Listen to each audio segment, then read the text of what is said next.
आज हमने जो पीसी बिल्ड किया है 51,000 गेमिंग पीसी बिल्ड किया हुआ है वीडियो और एडिटिंग के लिए। हमने जो कंपोनेंट यूज किया हुआ है Ryzen 7 5700X 8 कोर और 16 थ्रेड के साथ है।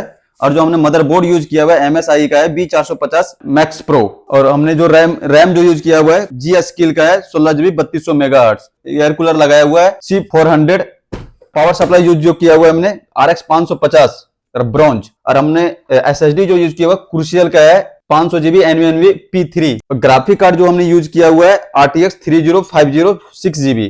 वीडियो एडिटिंग और गेमिंग के लिए बेहतरीन ग्राफिक कार्ड है ये। हमने कैबिनेट जो यूज किया हुआ है एंड स्पोर्ट का है 220 एयर 4 फैन के साथ है ये RGB। तो फ्रेंड्स, अगर आप लोग भी अपने लिए ऐसे एक वैल्यू फॉर मनी गेमिंग और एडिटिंग पीसी बिल्ड करवाना चाहते हो तो आप लोग अल्फा कंप्यूटर को कांटेक्ट कर सकते हो। आपको हमारी कांटेक्ट इन्फॉर्मेशन डिस्क्रिप्शन में और पिन कमेंट में मिल जाएगी, जहां से आप हमें कांटेक्ट कर सकते हो। तो मिलते हैं नेक्स्ट वीडियो में एक और नई वीडियो के साथ।